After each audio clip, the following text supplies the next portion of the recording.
మన తలరాతలో లేని వాటి గురించి మనం చాలా ఆరాట పడుతూ ఉంటాం. ఉన్నవాటిని వద్దనుకుంటూ ఉంటాం. ఇందులో ఒకటి ఏంటంటే,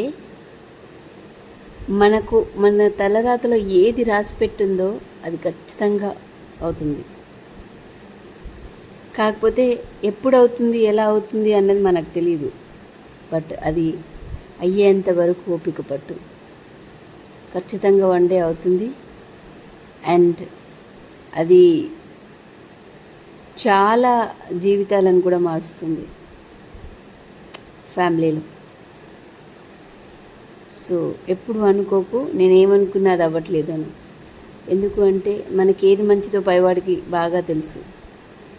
సో మనకు మంచిదే తనిస్తాడు, కానీ కొంచెం లేట్ అవుతుంది.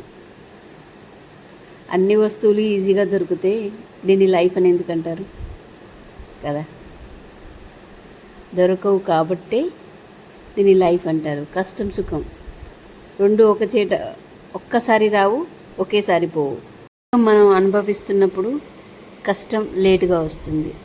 కష్టం మనం అనుభవిస్తున్నప్పుడు సుఖం కొంచెం లేటుగా వస్తుంది. అంతే తేడా.